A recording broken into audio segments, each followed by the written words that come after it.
Daily beloved brethren in Christ, loving greetings to you in the worthy, holy and highly exalted name of our Lord and Savior Jesus Christ. Today, November 2nd, 2021, Sunday, Holy Trinity Church Ministries presents Daily Manna. Today's subject, Celestial Communion. Celestial Communion. Now let us open our Bibles and read a verse from 1 Corinthians 11, chapter 26th verse. Whenever you eat this bread and drink this cup, you proclaim the Lord's death until He comes. May God add His blessings through the reading of His precious word. Dear children of God, saints of God, Sunday is Lord's Day, Holy Day, Resurrection Day. Let us go to the house of God and worship the Lord and participate in the Lord's table. In 1 Corinthians 11th chapter 26th, Apostle Paul says that the act of partaking the Lord's Supper communion is a public proclamation of the death of Lord Jesus Christ, a memorial of His sacrifice that believers should continue to observe until His return. By eating the bread and drinking the cup, believers are both remembering His death and proclaiming its significance to themselves and others.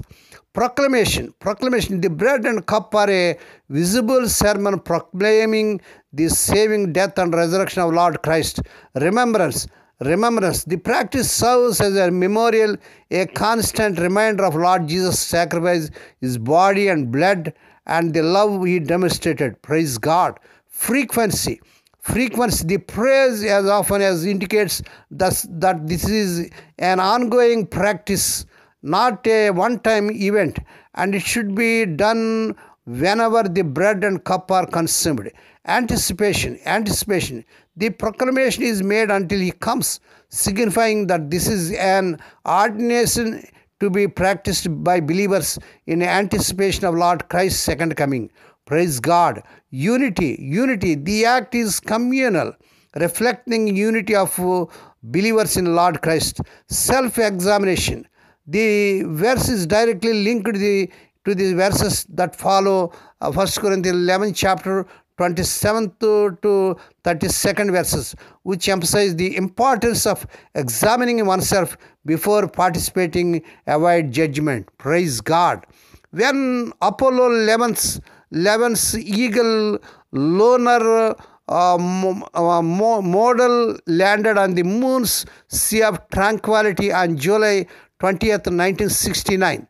The space travelers took time to recover from their flight before stepping onto the moon's surface. Astronaut Buzz Aldrin had received permission to bring bread and wine so he could take communion. After reading scripture, he tasted the first foods ever consumed on the moon. Praise God. Hallelujah. Later he wrote, I poured the wine onto the chalice our church had given me. In the 1/6 gravity of the moon, the wine curled slowly and gracefully up the side of the cup. As Aldrin enjoyed this celestial communion, his actions proclaimed his belief in Lord Christ's sacrifice on the cross and the guarantee of His second coming. Praise God.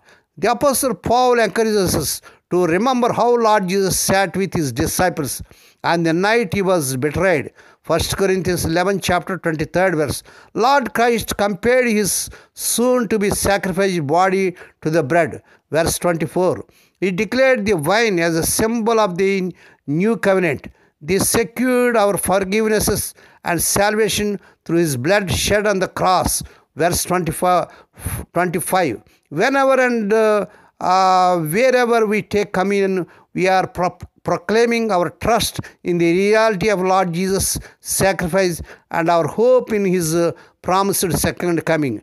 Praise God. Verse 26. No matter where we are, we can celebrate our faith in the one and only risen and returning Savior, Lord Jesus Christ, with confidence. What has kept you from prayerfully taking communion in remembrance of Lord Christ, dear child of God? How does it make you feel to know that a fellow believer took communion to honor Lord Jesus on the moon? May God bless these few words. Now let us pray. Dear Heavenly Father, Holy Father, we thank Thee and praise Thee for the Lord's Day, Holy Day, Resurrection Day, to come to Thee and to participate in the table. Lord, we thank Thee and praise Thee for everything Thou hast given to us. Lord, we pray for those who are listening daily and regularly and sharing these messages. Lord, bless them and prosper them, Lord. Lord, we pray for those who are celebrating their wedding anniversaries and birthdays today, Lord. Bless them and bless them and crown the Lord with the year of mercy, grace, and gladness.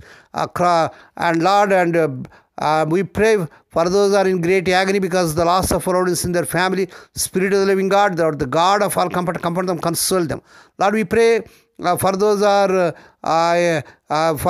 are in great agony because of the loss of loved ones in their family. Spirit of the living God, the God of all comfort, comfort them, console them.